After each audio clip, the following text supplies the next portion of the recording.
네, 안녕하십니까. 리차드 양양수입니다. 오늘이 10월 21일 수요일, 지금 현재 시각 오후 12시 20분 접어들고 있습니다. 자, 시장을 보면 아마 다들 느끼시고 계실 겁니다. 꽤나 까다롭게 진행되고 있다는 것이죠. 오늘도 마찬가지예요.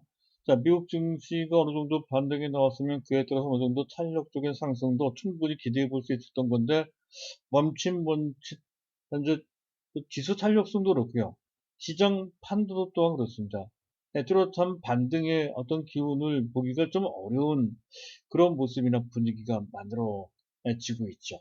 사실 따지고 보면 지수나 또 주변, 특히 그 중에서도 미국 증시 등을 보면 별달리 나쁠 것이 없는 상황인데도 그렇습니다. 자, 현재 보고 계신 화면에 우하단 인차트 코스피 일봉 차트죠.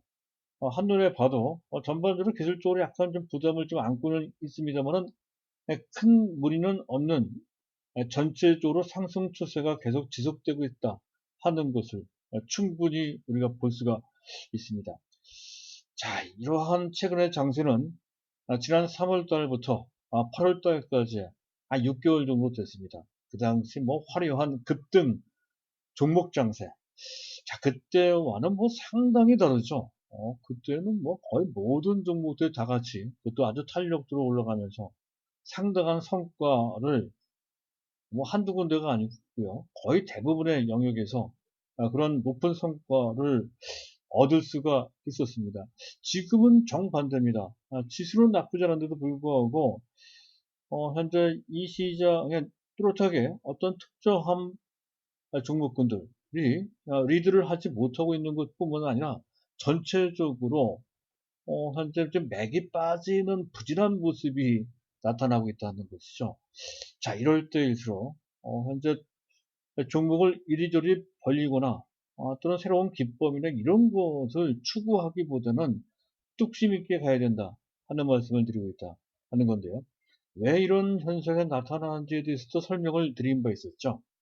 시장의 주도권이 바뀌고 있기 때문에 이런 현상이 나오는 것이다. 일반 개인들, 자, 동학개미들이 그전과 같지 않습니다. 약간 몸을 사리고 있는 상황에서 좀 외국인 또는 기관들한테 약간씩 그 주도권이 넘어가는 듯한 그런 과도기적인 그런 단계에 있다는 것이죠. 따라서 시장의 판도가 크게 변하고 있는 그런 상황이고 해서 더욱더 어떤 초점을 맞추지 못한 채 사실은 좀 헤매고 있는 상태다. 이렇게 이제 볼 수가 있습니다. 이런 상태에서는 왔다 갔다 해봐야 소용이 없다. 현재 새롭게 어떤 종목을 추구한다면 거의 10중 8구 실패하기 십상이라는 것이죠. 그래서 더욱더 삼성전자가 중요하다 이렇게 말씀을 드리고 있고요. 또 전략적 측면에서 봤을 때에도 더욱더 정석적인 플레이가 중요하다라고 이제 말씀드릴 수 있겠습니다. 가급적이면 목표 수익률, 단기든 중기든 목표 수익률을 낮춰봐야 되고요. 또 가급적 길게 봐야 되고요. 또 기본적으로 펀더멘털을 중시해야 됩니다. 그리고 종목을 많이 가져가면 안 된다는 것이죠. 종목을 압축해서 봐야 된다 하는 것. 이것이 바로 지금 이 상황에 가장 적절한 정석 플레이라고 할 수가 있겠습니다.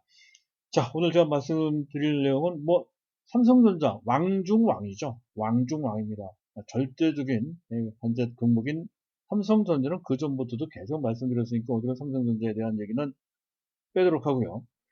자, 새롭게 부상하는 종목이 있습니다. 누차 말씀을 드렸던 스타 종목, 스타 탄생이다 라고 해도 과언이 아닌 종목이 있죠. 바로 한화 솔루션입니다. 사실은 스타 탄생이지만 그 전부터 다크호스로 떠오르고 있었습니다. 자, 5년 전, 6년 전에 바이오를 버리고 태양광을 선택했던 그 당시에는 무모한 도전이라 했던 겁니다. 하지만 저의 판단이 틀렸다는 것이죠. 자, 태양광 쪽으로 새로 희망을 쏘고 있는 그런 상태입니다. 그래서 현재 하나솔루션을 다시 한번 조명을 좀 해볼 필요가 있겠습니다. 과연 금년 어디까지 올라갈지, 내년 목표가는 이제 8만 원 제시해드렸습니다만 그 이상도 올라갈 수가 있거든요. 뭔가 대단한 변화가 매우 의미심장하게 지금 만들어지는 것 같습니다. 트럼프가 되든 조 바이든이 되든 관계가 없을 것 같아요. 어쨌든 하나솔루션. 그리고 두 번째 종목은 네이버입니다. 자, 네이버는 지금으로 봤을 때는 거의 꽃놀이패입니다. 이기는 게임이라는 것이죠. 이기는 상황 속에서 즐긴다는 개념이 꽃놀이패라는 바둑용어인데요. 자, 그런 상태인데다가 기본적으로 네이버는 새롭게 진화하는 것 같습니다. 새롭게 진화하는 거대한 공룡이라고 표현하는 게 맞을 것 같죠. 어마어마한 이런 진화가 현재 만들어지고 있다는 건데, 사실 위치만 놓고 본다면 삼성전자보다도 네이버가 조금 더 편한 측면이 있죠. 어느 정도 조정을 좀 받아놓은 그런 상태이기 때문에 그렇다는 것이. 잠깐 차트를 보시면 이런 상태예요. 이런 정도라면 뭐 어느 정도 조정을 좀 받고 해서 큰 부담이 없죠. 실적은 좋은데 주가는 이미 조정을 좀 받아놨어요. 그래서 네이버는 편하게 매수할 수 있는 꽃놀이패다 하는 관점에서 간단하게 설명을 드릴까 합니다. 자, 순서를 밟아서 말씀드릴 건데 그 전에 안내 말씀드릴까 합니다. 저희 현대수연구소에서는 유료 정보 서비스를 제공해 드리고 있죠. 그와 관련돼서 관심을 두고 계신 분들은 화면에 우상들의 문의사항 연락처 010-2420-053 이쪽으로 연락을 주시기 바랍니다. 자, 안내 말씀은 그 정도로 마치도록 하고요. 간단하게 이슈부터 점검을 해볼까 합니다. 자, 미국의 부양책 현재 여야 협상 타결 시점 시한이 현재 하루 남았죠. D-1입니다. 일단 타결될 소지를 좀 보였어요. 그것이 이제 어떤 영향을 미칠지 그 결과를 좀 봐야 될 것 같고요. 일단 나쁘지는 않을 것 같습니다.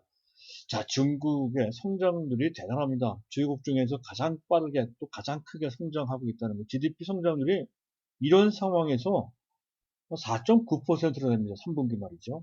독보적입니다. 뭐 소매, 판매, 산업 생산, 고용, 자산, 투자 3대 거시지표 이 모두 다 뭐 깜짝 놀랄 정도까지는 하지만 그래도 상당히 좋게 나오고 있습니다. 거의 뭐 A 플러스 학점을 좀 맡고 있는 상태라는 건데 우리한테도 이러한 상황은 매우 중요합니다. 왜냐하면 그와 직결된 종목들이 있기 때문에 그런 것이죠. 당장 하나솔루션도 그에 해당이 되고요. LG화학도 해당이 된다는 거죠. 중국의 경기가 좋게 됨에 따라서 그에 따라 석유화학 부분, 또 철강이나 해운, 철강, 뭐 포스코나 이런 쪽이죠. 그리고 해운 쪽도 HMM 보세요. 옛날 그 현대상선이죠. 주가 쭉쭉 올라오는 것도 다 그와 관련돼서 올라온다는 건데 우리한테는 LG화학이나 또는 하나솔루션이 그에 직접적인 실적과 관련돼서 긍정적인 영향을 받고 있다 하는 것에서 놓치면 안 되는 그런 이슈라고 할 수가 있겠고요. 자, 그리고 하이닉스, SK 하이닉스가 인텔 낸드 부분을 인수한다는 것도 의미가 있죠. 현재 물론 10조나 필요하다는 것에서 단기적으로는 악재로 작용되고 있습니다만 중장기적으로는 매우 큰 의미가 있습니다. 낸드 부분이 원래 5위였던 건데 2위로 깜짝 등극을 하고요. 또 SSD 차세대 저장 그 솔루션이죠. 이쪽은 1위로 사실상 현재는 삼성전자인데 현재 인텔 SSD 분야를 인수하게 되면 1위가 됩니다. 그 부분도 상당히 의미가 있다는 거죠. 결국에는 그 모든 것들이 SK 하이닉스의 치명적인 약점이라 할 수 있는 현재 반도체 디램에 대한 절대적인 의존도, 매출은 70%, 영업이익은 거의 95% 정도 절대적으로 디램 쪽으로 의존하고 있는 비정상적인 사업 구조를 갖고 있거든요. 자, 그 분야를 완화시킬 수 있는 그런 현재 긍정적인 어떤 결과를 현재 의미한다라고 이제 볼 수가 있겠습니다. 자, 현대차가 3조 4천억짜리 충당금 아마도 리콜 때문에 그런 것 같아요. 품질 논란이 계속 벌써 한 몇 년 됐죠. 종지부를 찍고 새롭게 정의선 체제를 새롭게 현재 지금 추진한다는 그런 관점으로 보시면 될 것 같습니다. 이른바 빅베스, 목욕을 한다는 뜻이죠. 그래서 부실을 떨궈낸다는 측면에서, 부담을 떨궈낸다는 측면에서, 부담을 떨궈내고 새롭게 거대하게 출발한다. 모빌리티를 향해서. 이런 개념으로 본다. 라고 했을 때는 단기적으로 악재지만 장기적으로 역시 호재가 된다는 건데, 우리 입장에서 봤을 때는 기관으로 조금 더 길게 보죠. 일반 개인이나 외국인들은 글로비스를 좋아하고요. 저와 같이 펀더멘털을 중시하는 그런 쪽에서는 장기적 관점에서 봤을 때 모비스한테 상당히 큰 그런 그 의미가 있다는 거죠. 그래서 모비스 사야 될 것 같습니다. 안 갖고 있습니다. 좀 길게 보고 말이죠. 그리고 글로비스는 철저하게 단타로 이제 봐야 된다는 거 말씀을 드리고자 하고요. 자, 시장 잠깐 보도록 하겠습니다. 원달러, 이거 원달러 환율이 굉장히 많이 내려오는데요. 현재 보고 계신 화면에 우하단에 있는 차트가 원달러 일봉 차트인데요. 계속해서 내려오고 있습니다. 아마도 이러한 흐름은 추세적으로 더 진행될 소지가 상당히 높아요. 이제 이것뿐만이 아니죠. 우리나라 원화뿐만이 아니라 우리나라 기업이나 또 국채도 마찬가지입니다. 해외에서 그렇게 인기를 얻고 있다고 하죠. 금리는 떨어지고 채권 가격은 올라가고 있습니다. 그것도 뭐 한류라고 할 수가 있겠네요. 채권 한류? 이런 정도로 표현할 수가 있을 것 같습니다. 이것은 뭐 긍정적이다 하는 것이죠. 전반적으로 주식도 뭐 K펀드 뭐 이런 식으로 해 말이죠. K스탁 이런 식으로 해서 외국인들이 한 러브콜을 보낼 소지가 상당히 높은 금융 환경이 외환시장 환경이 현재 펼쳐지고 있다 하는 관점으로 보실 필요가 있겠습니다. 자, 개인들이 막 계속해서 뭐 대규모로 매도한다는 것은 아니지만 10월달 들어서는 누적 현재 순매도를 보이고 있는 금년 들어 첫 월간 순매도를 보이고 있다는 것, 이것이 아주 정확한 판도가 좀 변하고 있다 하는 것을 보여주는 증거가 된다는 거죠. 외국인들이 조금씩 매수 들어오고 있고요. 기관들도 거기에 어느 정도 합류하고 있다 하는 것을 보여주고 있습니다. 오늘은 그 3대 주체들 모두 관망을 하고 있는 그런 상태다 하는 점. 또 한 가지 변화는 베이시스가 변하고 있다고 말씀드렸죠. 플러스로 반전됐고, 어제도 프로그램 매수가 들어왔고요. 오늘은 프로그램 매수는 아니지만 프로그램 매도가 그렇게 많이는 안 나오고 있습니다.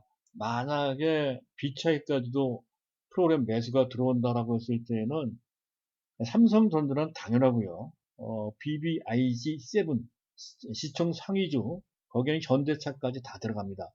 자, 이들 종목들이 화려하게 급등할 소지가 있다는 것이죠. 전체적으로 그들 위치도 나쁘지 않을 뿐더러 또 수급상 그러한 긍정적인 어떤 변화가 있을 가능성이 있으므로 지금 그들 종목, 그중에 대표적인 종목인 네이버라고 말씀드렸어요. 그 네이버 같은 종목을 지금 잡아둬야 되는 그 이유로도 이런 환경이 작용되고 있다는 것이죠.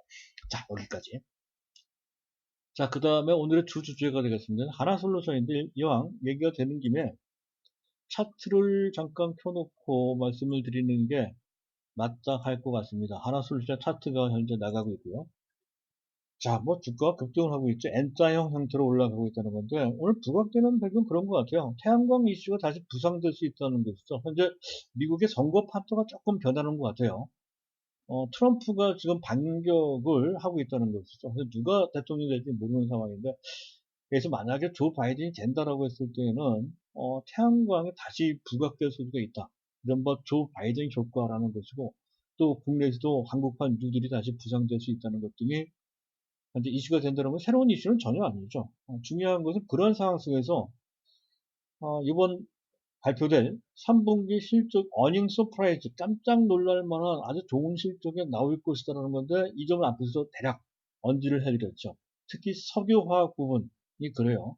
그와 관련돼서 지난 현재 10월 중순경 10월 초 LG화학의 실적이 상당히 좋았죠. 영업이익이 9천억이 넘어간 그 배경에도 그 석유화학이 결정적인 영향을 주었다는 것이고요. 따라서 하나솔루션도 당연히 실적이 좋을 수밖에 없다는 건데 잠깐 그 내용을 보면 매출은 비슷해요. 작년보다 약 14% 정도 증가 2.2조 3천 정도 이런 정도는 했습니다. 이런 정도 해왔고요. 그리고 영업이익이 2,100억. 그리고 그 태양광 부분은 지난 분기 또 전전 분기보다 조금 약한 것 같습니다. 한 600억 원 정도 된다 하는 건데 그래도 업황 자체가 기본적으로 좋았던 것은 아니기에 그런 정도라도 선전한 결과다 하는 건데 중요한 것은 나머지 부분 원래 주력이죠. 석유화학 분이 워낙에 좋네요. 워낙에 LDP는 아마 국내 1위가 저밀도 폴리에틸렌 아주 대표적인 산업재죠. 저밀도 폴리에틸렌, LD가 HDP도 있는데 LDP가 이제 주로 주력이죠.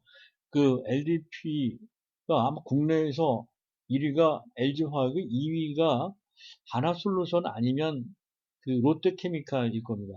2위, 거의 2위 정도 되는 것 같아요. LDP, PBC는 국내에서 1위고요.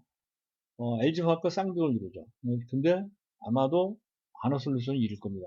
그리고 TDI 등 이쪽이 스프레드 맞습니다. 상당히 빠른 속도로 좋아진다는 거, 장치 사람의 특성 중에 하나입니다. 나쁠 때 한참 나쁘죠. 좋을 때는 굉장히 빠른 속도로 좋아진다는 거죠. 아주 급보존되고 있다는 건데, 주력 중에 하나가 가성소다, CA인데, 요것만 약간 부진한데요. 요것도 금방 좋아지지 않을까. 전방산업이 PBC거든요. PBC의 원재료가 CA입니다. 따라서 PBC가 좋으니까 당연히 CA도 좋아질 것이라는 것은 충분히 예상 가능하죠. 따라서 실적이 더 좋아질 소지가 있어요. 주력 중에 하나 CA까지 좋아지면 말이죠. 그래서 3분기뿐만 아니라 4분기, 내년 상반기까지도 이런 호실적세는 계속 유지되면서 지금 주가 상승의 원동력으로 작용이 된다. 이런 논리가 되겠습니다. 그리고 태양광 부분 말씀드렸고, 그리고 모멘텀, 이게 중요하죠. 태양광, 지금 당장은 뭐 3분기 실적은 약간 부진하지만, 그러나 내년부터는 상당히 좋아질 것 같아요. 탄소 배출량을 줄인다, 감축하기 때문에 그런 거죠. 유럽도 그렇고 미국도 마찬가지인데, 예를 들어서 유럽만 해도 금년보다도 거의 50%, 또 미국은 23% 정도 시장이 확대될 것이다 라고 하는 전망이 나오고 있는데, 그것이 비단 내년뿐이겠느냐라는 것이죠. 경쟁은 치열하지만 또 나름대로 그 치열한 경쟁 속에서 하나솔루션은 상당 고부가 상품이라기보다는 솔루션으로 봐야 될 것 같습니다. 시스템이나 솔루션 쪽으로 아예 처음부터 태양광 셀 및 현재 모듈, 셀에서 모듈은 종합 부품을 뜻하는 것이죠. 진화를 했고, 거기 솔루션으로 진화를 하고 있는, 그러면서 고부가 가치화가 되고 있다는 것이죠. 그래서 처음에는 셀만 했다가 세계 1위입니다. 셀 플러스 모듈까지 1위가 됐고요. 거기서 토탈 솔루션으로 가고 있다는 거죠. 그래서 EPC, 그래서 뭡니까? 설계, 시공, 자원, 그 부품 조달, 이런 거 해서 더 나아가서 아예 설치를 해주고, 끝까지, 영업, 운영 관리까지 해주는, 이런 다운스트림 방식이라고 합니다. 거기까지 영위하면서, 마진을 늘리는, 그래서 태양광 부분에서, 현재 영업 마진을 5% 이상 보기가 되게 어려운데요. 거의 불가능에 가깝다고 이제 보고 있습니다. 근데 지금 하나솔루션이 거의 7, 8% 내지 이런 식이면 10%가 넘어가는 고부가가치를 낼 수 있는 그런 쪽으로 상당히 발전되고 있는 것 같습니다. 어마어마한 대변화죠. 그렇지 않아도 셀 부분과 모듈 시장이 확대되고 있는 속에서 상당히 좋은 성과를 낼 것이라는 점을, 그 점에서도 미래 성장성도 있다는 것이죠. 담보돼 있다, 이렇게 볼 수가 있겠고요. 그리고 그린 수소 생산 기술도 확보되고 있다라고 하는 건데, 이 부분은 시간이 좀 걸릴 겁니다. 근데 장기 성장 동력의 한 축으로 봐야 된다는 거고, 관련해서 니콜라 관련된 거는 뭐 크지 않습니다. 사실 니콜라의 충격은 이미 다 녹아들었다, 이렇게 보시면 될 것 같고요. 자, 그랬을 때 목표 2020년, 금년이죠. 좀 4만 5천 원, 6천까지 되는데, 한 6만 원 볼 수 있는 것이고요. 내년도로 8만 원인데, 지금 PER이 16배, 17배 정도밖에 되지 않거든요. 보통 이런 신성장 에너지 또는 그런 성장 동력 핵심에 있는 종목군들의 평균적인 PER은 30배 정도 되니까 잘하면 10만 원도 가능할 것 같아요. 내년에. 현재 최소 8만 원 정도 보자 하는 관점에서 본다면, 현재 4만 6천 원, 5천 원 이 가격이 그렇게 지금 부담되는 가격은 아니죠. 자, 거기까지고요. 그 다음에 이제 이거 꽃놀이패 네이버, 다 100% 이긴다고 보시면, 그런 게임에서 즐긴다는 개념이 이제 꽃놀이패라고 하는 바둑용어를 쓰고 있는데요. 자, 실적이 상당히 좋아요. 3분기 실적을 보면 2조, 매출 2조, 작년 동기 대비 20% 신장한다는 그런 전망이고요. 예상이고요. 영업이익은 거의 2배 정도 되는, 39% 정도 된다는 거죠. 2,800억 정도 된다는 건데, 매 분기마다 그럴 것 같아요. 매 분기마다 이런 식으로 꾸준하게, 이게 꾸준한 정도가 아니라 굉장히 빠른 속도입니다. 빠른 속도로 외형이나 내실까지 확충되고 있다 하는 것을 벌써 2년째 보여주고 있네요. 비즈니스 플랫폼, 특히 온라인 쇼핑이 급성장을 하고 있죠. 그래서 8,400억 매출이 말이죠. 전년 동기의 17%, 광고 부분도 탄탄하게 가고 있습니다. 1,900억 원 정도 매출이 있고, 작년 동기 대비 24%. 자, 숫자만 보면 특별해 보이지 않습니다만, 하지만 신사업 부분을 보게 되면 대부분의 새롭게 펼치고 있는 신사업이 거의 실패 없이 그 모든 부분이 다 성공하고 있다는 건데, 그것도 굉장히 빠른 속도로 현재 좀 확장되고 있다는 거죠. 당장 네이버 페이만 해도 현재 그 매 기수마다 그 성장률이 보통이 아니에요. 결제액이 작년 동기 대비 55% 증가되고 있다는 건데, 단순히 결제만 하는 게 아니죠. 나중에 대출이나 또 투자까지 할 수 있는 그런 상황으로, 소액 결제 정도가 아니고 송금이나 이런 쪽을 더 나가서 거의 은행 역할을 할 수 있는 이른바 핀테크의 어떤 강력한 주자로 떠오를 수 있는 그런 상황. 네이버가 핀테크의 주자, 은행을 대체할 수 있는 수단이 될 수 있다는 것이죠. 그런 관점으로 보실 필요가 있는 변화가 일어나고 있다는 것이고, 또 성과형 광고, 타겟팅, 특정 어떤 현재 광고를 하는 주체에 초점을 좀 맞추고 거기 입찰 방식으로 해서 또 그 효율을 높이고, 또 맞춤형 광고도 나오고 있죠. 광고가 버라이어티하게 다양한 그 광고 시스템 내지 솔루션이 제공되고 있고, 나는 또 상당한 성과를 내기 시작했다는 것도 그렇고요. 또 앞에서 말씀드렸던 것처럼 온라인 쇼핑이 엄청나게 진화하고 있는데, 시장을 조금씩 장악해 나가는 것이 눈에 보입니다. 거의 완성형 형태로 진행되고 있다는 것이죠. 상품을 또는 상점을 추천을 하고요. 또 온라인과 오프라인을 연결하고요. 또 결제로 또 연결되어 있죠. 또 배송도 잘 되고 있다는 것이고요. 또 이런 것이 다른 상품 서비스로 또 연결되기도 합니다. 이런 식으로 그 카테고리가 무한 확장을 하고 있다는 거죠. 거기다 멤버십이 있죠. 또 브랜드 스토어 있죠. 라이브 커머스도 현재, 이거 라이브 커머스는 그거죠. 현재 홈쇼핑, TV 홈쇼핑 개념입니다. 그것을 모바일로 한다는 거죠. 이런 식으로 카테고리가 무한 확장을 하고 있다는 건데, 그 하나하나 다 성공적입니다. 그 하나하나가. 근데 이 모든 것이 아주 강력한 네트워킹 파워 및 락인이라고 한번 들어가면 묶인다는 개념입니다. 락인 효과까지 작용에 대해서 무한 확장하고 있다는, 이것은 비단 우리나라뿐만 아니라 미국에서도 아마존이나 이런 쪽에서도 나오는 그런 현상입니다. 우리나라에서 그 한 주인공이 바로 이제 네이버가 된다는 그런 개념이 되죠. 자, 그리고 IT 플랫폼도 엄청나게 발전이 되고 있습니다. 현재 웍스 모바일, 이런 현재 뭡니까? 기업 내, 직장 내에서 서로 연결시킨다는 그런 개념입니다. 웍스 모바일에서 라인웍스에서 네이버 웍스로 이제 이름도 바뀐다고 하죠. 국내 시장을 공략한다 하는 건데, 이제 시작 단계에 있다는 것이고, 또 클라우드 서비스를 이미 시작을 했습니다. 상당한 성과를, 기재부에도 클라우드가 제공될 정도니까 상당한 성과를 내고 있다는 건데, 역시 이 시장도 이제 시작한 지 얼마 안 됐습니다. 그런 거거든요. 모든 부분을 다 하고 있는 데다가 또 웹툰, 웹소설, 콘텐츠 분야도 급신장을 하고 있는 데다가 또 이쪽 분야는 국내 부분뿐만 아니라 해외 부분, 심지어는 서구권에서까지 웹툰이 상당히 인기를 얻고 있다고 하죠. 그런데 국내 청소년들이 가장 선호하는 콘텐츠가 드라마도 아니고 영화도 아니고 웹툰입니다. 그 웹툰 시장에서 좀 네이버가 상당한 성과. 이 부분은 이 시장은 카카오도 있지만 현재 네이버가 또 있고 해서 거의 쌍두마차 형태로 시장을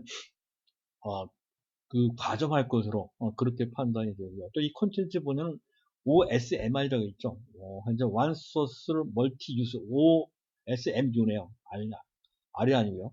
One Source Multi Use라고 해서 소스는 하나지만 그 소스 하나를 통해서 다양한 서비스를 제공할 수 있다는 그런 뜻이 됩니다. 그리고 해외 진출 교두보가 된다는 것에서 네이버가 그동안 갖지 못했던 해외 부분과 관련된 성장성까지 갖추게 됐다는 그런 뜻이 있습니다. 그래서 이 부분들이 동시에 진행되고 있다는 것이죠. 이 어마어마한 진화라고 이제 할 수가 있습니다. 그래서 제 1단계 진화는 지난 20년 전에 있었고요. 지금은 제 2단계, 제 2차 진화이고, 또 주가까지 단기적으로 봤을 때 조정을 받아서 그 꽃놀이 페이지만 길게 보면 제 2차 진화가 계속 진행되고 있다는 관점에서 볼 수 있겠습니다. 네이버 차트를 켜놓고 제가 말씀드려야 되는데, 올려놓고 말씀드려야 되는데, 그것도 안 하는 것 같습니다. 이게 네이버고요. 그랬을 때 네이버는 뭐 지금 30만 원대 가격적인 심리적 라운드 저항선에서 압박을 받고 있는 모습이랑 큰 무리 없는 모습이라는 거. 이걸 약간 넘게 되면 지금보다 조금 더 가볍게 올라갈 수도 있다 하는 관점이고요. 네, 그랬을 때 금년의 목표 가격은 35만 원 내지 36만 원 정도쯤이 되겠네요. 그 정도 보시면 타당할 것 같고요. 내년도 목표 가격은 45만 원 정도.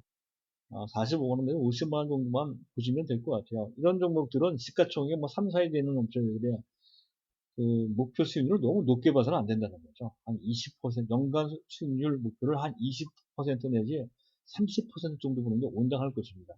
그런 정도를 보고 꽃놀이패 네이버를 자신있게 매수해 보시기 바랍니다. 감사합니다.